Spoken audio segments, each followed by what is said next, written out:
Now to Brazil, which is witnessing the deadliest police operation in its history.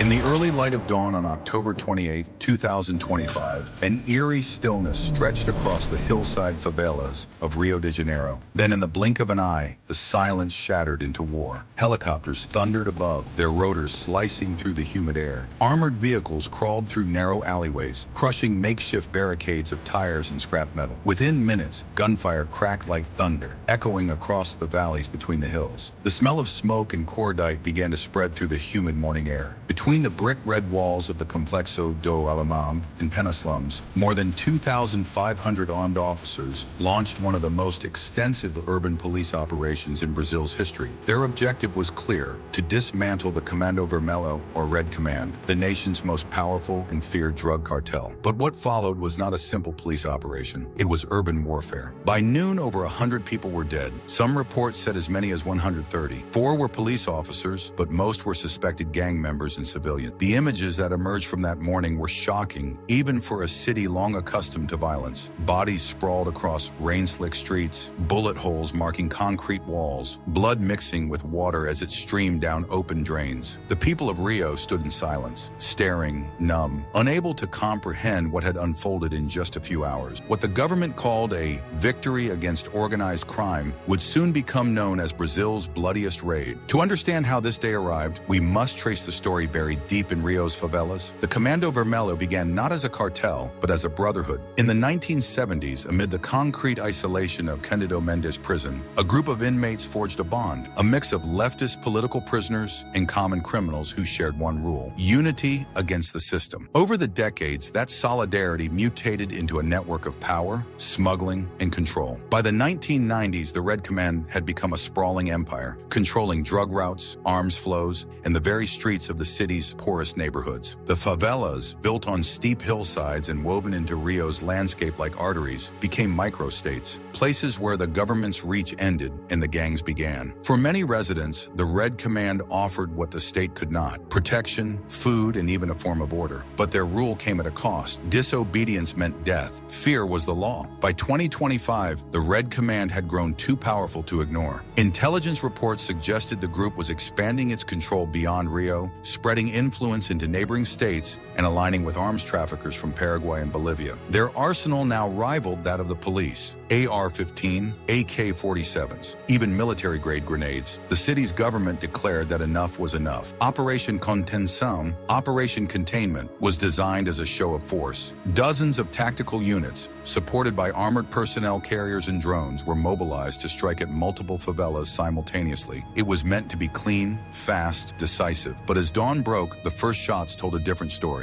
At precisely 4:03 a.m., the silence was broken by the roar of engines. Military trucks rolled forward under the pale light, soldiers dismounting into narrow alleys lined with shacks and tangled wire. Commands echoed in Portuguese: "Avança! Cobre a esquerda! Advance! Cover the left!" The first burst of gunfire came from the rooftops. Within seconds, the air filled with chaos. Civilians screamed as bullets tore through walls. The smell of smoke, gunpowder, and burning rubber filled the air. Residents awoke to a nightmare that felt like a war movie, but it was their home. By sunrise, the entire northern district of Rio was a battlefield. Witnesses spoke of drones dropping makeshift explosives, of police units storming houses door by door, of bodies lying in alleys before ambulances could reach them. In one interview, a resident whispered, "I looked out from my balcony and saw 10 bodies, all young, all shot." Streets were blocked with burning buses, smoke billowing skyward as helicopters hovered overhead. For 6 hours, the city's poorest communities endured a siege. By midday, the governor's office announced the operation a success. 60 criminals neutralized, 4 police officers officers dead. But as journalists entered the favelas, the truth emerged. The bodies were not just gang members. Among them were teenagers, construction workers, and bystanders. Many were shot at close range, and others while fleeing. The death toll climbed to 121, then 132. Pictures flooded social media, corpses lined in a public square, covered in plastic sheets, guarded by silent officers. The hashtag Rio Massacre spread like wildfire. Governor Claudio Castro called it a historic victory, claiming Rio was finally reclaiming its streets. But the reaction was swift. Brazil's president, Luiz Inácio Lula da Silva, expressed horror, stating that the operation's scale was beyond comprehension. International organizations condemned it. The United Nations called for an immediate investigation, and Amnesty International labeled the raid a human rights disaster. But in Rio, life went on, or tried to. For the families who lived through it, the cost was personal and permanent. Mothers searched for missing sons. Fathers carried lifeless bodies wrapped in bed sheets. Children sat silent, staring at bullet holes in the walls of their homes. One mother told reporters through tears, "They said they came for the drug dealer, but my son was not one. He worked at the bakery. He never came home." The police said every death was a result of resistance. But resistance to what and by whom remained a question unanswered. As day turned to night, Rio's skyline glowed, but the city below was grieving.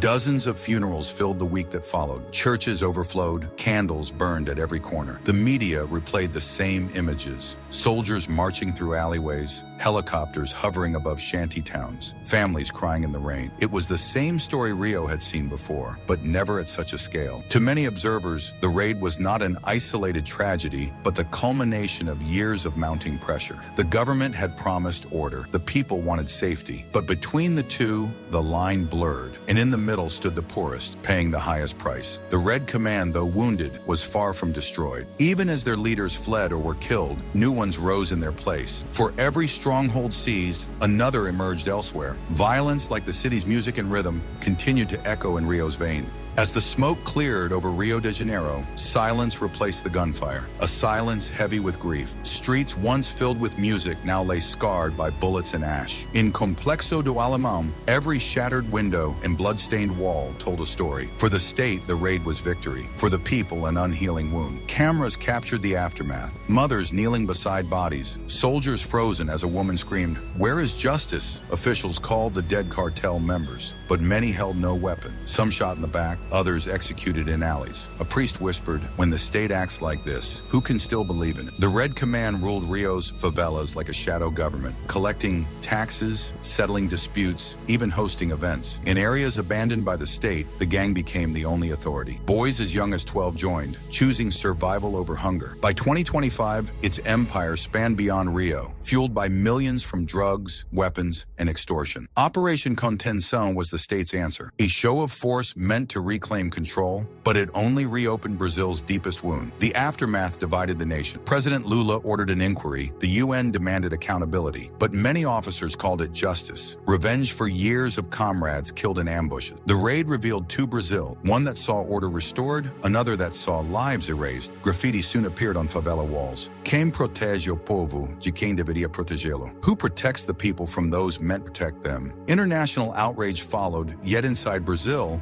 opinions split. Half the country praised the raid, half mourned it. In the favelas, fear ruled the nights. Mothers lit candles where their sons had fallen, whispering, "So they are not forgotten." Officials displayed seized weapons as proof of victory, but intelligence officers knew the truth. The cartel was already regrouping, younger and more ruthless than before. For a moment, violence slowed, but the calm felt hollow. Trust had been shattered. Psychologists spoke of collective trauma, children refusing to sleep, families jumping at every sound. The scars were not just in walls, but in hearts. Analysts compared the raid to Jacarezinho in 2021, once Brazil's deadliest, now dwarfed by this tragedy. What set the 2025 raid apart was not just the death toll, but what it revealed. Rio's war on drugs was not ending, only evolving. Years later, justice never came. Politicians moved on, but the favelas did not. Each anniversary brought new protests and the same unanswered questions. Who gave the order and why? Rio's skyline skyline glittered again. Tourists returned, but the city's soul remained wounded. The legacy of Brazil's bloodiest raid lives on, not in statistics, but in those who survived. The mothers lighting candle, the officers haunted by memory, the children who learned to fear their protectors. In the end, Rio stood both alive and broken, a city where beauty and brutality shared the same air. The 2025 raid became a warning. Peace built on blood never lasts, and control measured in lives can never be justified. If this story moved you, subscribe for more true moments that change the world.